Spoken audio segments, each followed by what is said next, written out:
Selamat malam, salam sejahtera. Kedudukan Zahid Hamidi semakin hari semakin malap dalam dunia politik maupun dalam dunia kuasa untuk mendapatkan Perdana Menteri. Walau bagaimanapun, beberapa hari yang lepas, Zahid Hamidi telah pun mengakui sendiri bahwa beliau tidak mahu jadi Perdana Menteri. Itulah sebabnya aku kata pada waktu itu, ingat betul-betul tarikh dan waktu itu, dan kalau boleh catat di dalam ingatan masing-masing, bahwa Zahid Hamidi memang tidak mahu jadi Perdana Menteri. Aku pun heran dari mana dia dapat kekuatan untuk mengatakan bahwa dia tak nak jadi Perdana Menteri. Kalau tiba-tiba dia ditawarkan menjadi Perdana Menteri, adakah beliau akan pegang dengan janji itu? Kerana di dalam berita hari ini juga, aku terkejut apabila Mahathir Mohamad menjawab soalan jika beliau diberi peluang untuk menjadi Perdana Menteri atau diminta untuk menjadi Perdana Menteri lagi. Tun Mahathir menjawab, kenapa perlu? Perlukah untuk menolak? Lebih kurang begitu. Bagaimana pula dengan Zahid Hamidi? Kalau tiba-tiba terhidang di depannya peluang untuk menjadi Perdana Menteri, adakah dia akan berpegang pada janji untuk tidak menjadi Perdana Menteri? Itu persoalannya. Dan selain daripada itu, apa yang amat mengejutkan kita semua ialah belum pun habis PRU, belum pun ada kemenangan kepada mana-mana pihak ataupun mana-mana parti politik, telah diwar-warkan bahwa semua bahagian sokong Ismail Sabri Yaakob jadi Perdana Menteri.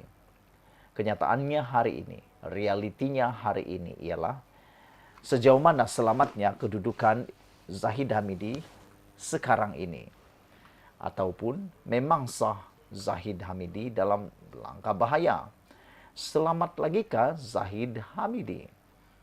Saudara-saudara yang dihormati sekalian, selepas semua UMNO bahagian membuat usul untuk mencalonkan Datuk Seri Ismail Sabri Yaakob sebagai calon Perdana Menteri ke-10, kini timbul persoalan. Adakah kedudukan jawatan Presiden UMNO yang disandang Datuk Seri Ahmad Zahid Hamidi masih selamat selepas PRU 15 ini? Walau bagaimanapun, ada seorang daripada rakan pemerhati politik yang aku kenal, beliau mengatakan bahawa mungkin tindakan mencalonkan Ismail Sabri Yaakob sebagai calon tunggal Perdana Menteri apabila katakanlah BN menang, mungkin adalah langkah satu strategi UMNO Barisan Nasional untuk memancing undi. Kata beliau, mungkin tindakan untuk semua bahagian mencalonkan Ismail Sabri Yaakob sebagai Perdana Menteri adalah untuk tujuannya memancing undi dan mahu memperlihatkan bahawa UMNO khususnya adalah sebuah parti yang bersih. Kerana memandangkan ahli UMNO maupun pemimpin UMNO yang telah disabitkan kesalahan bersalah, yang paling besar ialah Najib Tun Razak telah mencalarkan bersihnya nama UMNO dan Barisan Nasional. Selain daripada itu, apa yang juga mengejutkan kita semua ialah apabila apa yang berlaku ialah Zahid Hamidi benar-benar kata dia tak mahu jadi Perdana Menteri. Jawatan Presiden UMNO yang disandang Zahid Hamidi sekarang kini berada di hujung tanduk. Umum mengetahui UMNO sebelum ini telah menangguhkan pemilihan partinya sehingga selesai PRU 15 dengan alasan bagi mengelakkan perpecahan dalaman dan menumpukan kepada gerak kerja kempen jentera parti. Bagaimanapun, jika Ismail Sabri menjadi Perdana Menteri sekali lagi selepas memenangi PRU 15, sudah semestinya kedudukan Zahid bakal tergugat. Memandangkan kredit pasti banyak diberikan kepada Presiden. Naib Presiden UMNO itu kerana berjaya membawa kemenangan kepada Barisan Nasional. Ramai pimpinan UMNO yang menepis dakwaan wujudnya masalah antara orang nombor satu parti itu dengan orang nombor satu negara itu. Malah Ismail Sabri Yaakob sendiri berulang kali menegaskan hubungannya dengan Zahid baik-baik sahaja. Malah semalam beliau sendiri sekali lagi memberi amaran kepada sesiapa yang cuba memecah belahkan hubungannya dengan Zahid. Menyentuh soal sokongan terhadap Ismail Sabri itu, Naib Presiden UMNO Datuk Seri Muhammad Khalid Nordin menegaskan tiada arahan dikeluarkan oleh mana-mana pimpinan, sebaliknya ia inisiatif bahagian masing-masing. Selain itu, Setiausaha Agung UMNO Datuk Seri Ahmad Maslan turut dilaporkan berkata, sokongan kepada Ismail Sabri adalah supaya solidariti antara Presiden, mentadbir parti dan Perdana Menteri memimpin kerajaan dapat dilihat baik dan harmoni, katanya lagi.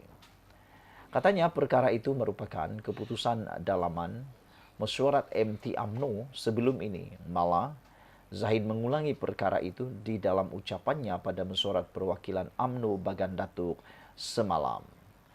Saudara-saudara yang dihormati sekalian, aku nak ulang sekali lagi pendapat seorang rakan aku mengatakan bahawa mungkin strategi semua bahagian menyokong Ismail Sabri sebagai Perdana Menteri adalah strategi memancing undi. Kerana menurut beliau, dengan adanya keputusan seperti ini, secara tidak langsung UMNO khususnya akan kelihatan semakin menjadi bersih dan seakan-akan bersih kerana Ismail Sabri Yaakob merupakan pemimpin UMNO yang bersih. Dibanding dengan Zahid Hamidi, jauh lebih bersih Ismail Sabri Yaakob. Makna kata, dengan ini, perkara ini sebenarnya memang membuatkan secara tidak langsung sebenarnya mungkin menjadi jerangkap samar kepada Zahid Hamidi.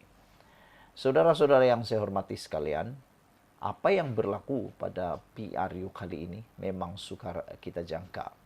Siapa yang akan menang pun kita belum dapat jangka kerana terlalu banyak parti, koalisi ataupun gabungan-gabungan kerjasama. Kalau dahulu yang besar hanya Pakatan Harapan dan juga Barisan Nasional. Tetapi pada kali ini adanya Pakatan Harapan, Perikatan Nasional dan juga adanya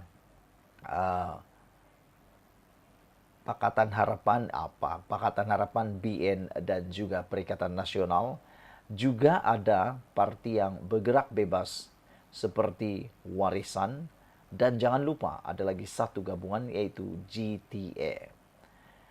Saudara-saudara, sebelum kita berpisah, sila tinggalkan komen Anda, tekan butang subscribe. Bye-bye.